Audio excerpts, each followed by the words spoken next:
Hey, this is Chris with Hacking Your Leadership. On today's discussion on employee engagement, I want to talk about the role that tools like augmented reality, virtual reality, the metaverse, all these kind of the futuristic tools that have become, part of our culture and our zeitgeist right now.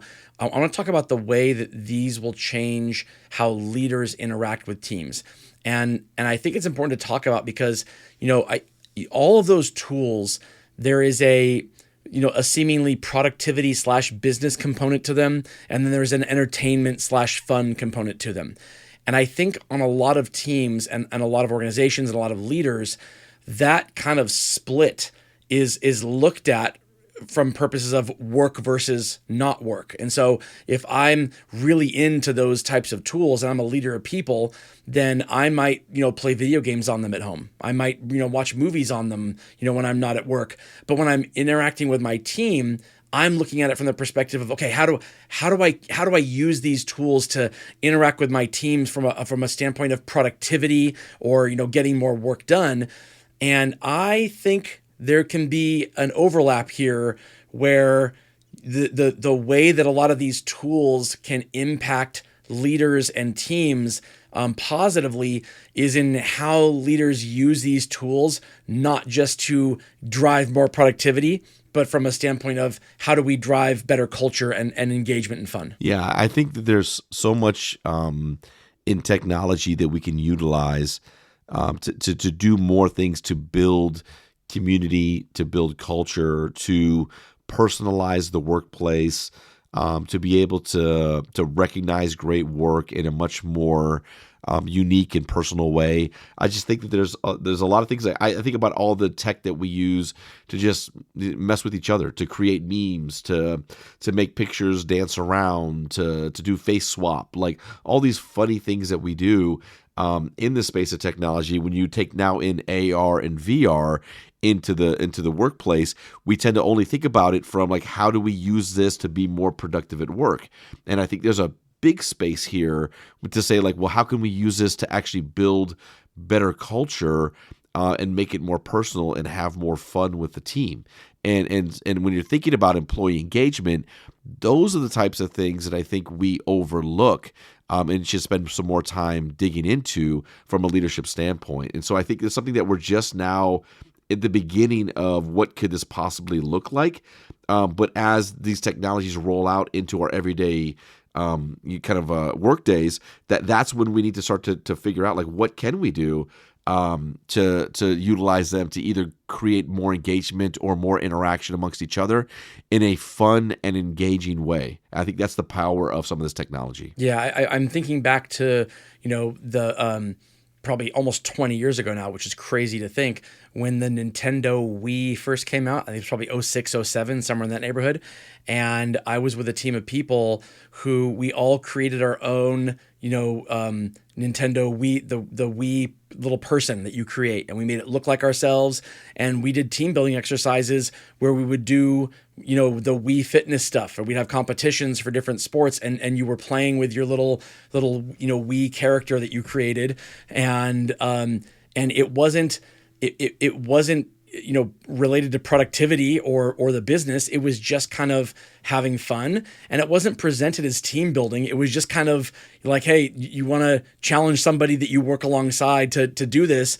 That builds relationships and camaraderie and teamwork, and that leads to better productivity, because when you get along with your teammates, you become more collaborative with your teammates, and then better work gets done. So, this has been happening forever. Like, there's always new technology, and there are always leaders who will, gravitate towards that technology anyway, because that's who they are. The leaders who can do that and then take the next step of saying, how can I integrate this within my team from a standpoint of, increasing the way people engage with each other, not to increase productivity, but to increase the way people engage with each other, knowing that the increase in productivity will eventually come. That's kind of the sweet spot there. So I want to talk about some of the ways leaders can do this with their teams, but first I'm going to get up to one of our sponsors. All right, if you're a leader of people and you've been in the workforce for, let's say 5 or 6 years or more at least, you've undoubtedly been in situations where a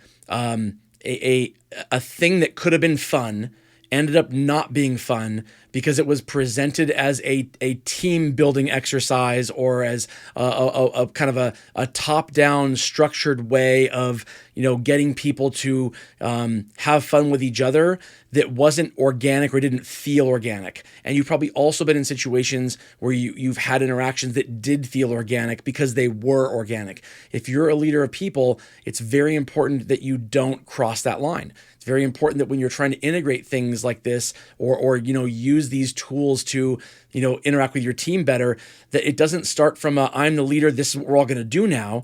It starts from hey, do you want to work with me on this with one person? A crowd draws a crowd. And so if you can work with a person, or a single person, or two or three people that you already have a close relationship with, and other people can kind of see what's going on and they want to get involved, that kind of organic growth is what leads to the camaraderie and the team building you're looking for. You standing in front of the room and saying, we're all going to put these goggles on and do an exercise together, that doesn't work, because they go into it thinking there's an ulterior motive. Your employees will think they're doing this because they want us to engage with people that we wouldn't normally engage with. And what I'm saying is, as a leader, your job is to get people to engage with people that they wouldn't normally engage with, but to have it be organic, which is to say, create the space that allows it to happen, and then know that it will happen. Yeah, and I think take advantage of the technology and what it's capable of doing. I think again, I've been on virtual calls and things like that, and we use different technologies all over the place for different meetings and stuff. And I think sometimes we only use a small percentage of the technology and the tool just to accomplish the thing that we're trying to accomplish in the moment, versus thinking about how could we utilize this to be more interactive, to be more creative, to be able to recognize people in a different way, to engage with people in a different way.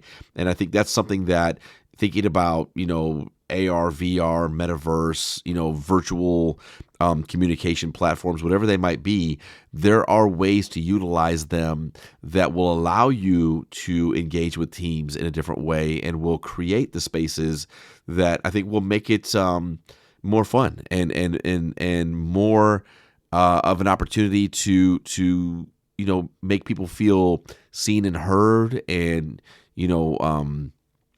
celebrated for the work that they're doing, and not just the monotonous of, we only use these things for these certain ways for these certain reasons. So that would be my only other thoughts and challenge on this, and something that I'm constantly thinking about is, how can we use this technology to maybe interact with a workforce and with teams that are very comfortable in this technology in other areas, and maybe have a higher expectation of engagement outside of work because of the way that people utilize the technology, and then a lower element of engagement in work because we only use the bare minimums of the technology that we have. Right. And they are self-imposed restrictions too. Like if we're using the bare minimums, yep, it's because we have said, oh, this doesn't belong here. This is a work environment, not a this. It's we're trying to define it in advance. And we're limiting ourselves in terms of what our teams are capable of doing if we just kind of took the gloves off and threw the rule book out and said, okay, not here's what you can't do. It's more like, this is what we have to get done today. How we get there can be as fun and engaging, or as boring and unengaging as we want it to be. And it's completely within our control as leaders to make it go the way that we want to go, knowing that the outcomes will be better if it is fun and engaging and people feel recognized for the work that they're doing, and using the technology to do it is a great way to do it. Before a lot of this technology came out, I remember feeling like, as a leader, struggling to find ways of recognizing people that were different, recognizing people that it wasn't just the same ways that we recognize people. And with a lack of technology, you can feel limited in terms of the ways you can do that with the resources that you have available to you. The technology that is available to us now, and that will continue to grow, opens up so many doors for how we can meet people where they are, and recognize them and reward them, and kind of hoist them up on pedestals in front of their teammates in ways that we've never done before, that will feel different, and that will be great at kind of creating that engagement and that buy-in to the work that has to be done, because they got the most important thing they need to get out of any interaction, which is it made them feel good. It made them feel good to be there. If you can get that out of your team, the lessons of the interaction or of the training will land automatically. All you have to do is make sure that they feel good about themselves while they're there, and the rest will fall into place. The technology is the way to do that, and the leaders who use the technology in this way are the ones that will get better outcomes. Thank you all for joining us on this episode on employee engagement. We'll see you next Thursday for the next one. You have a great day.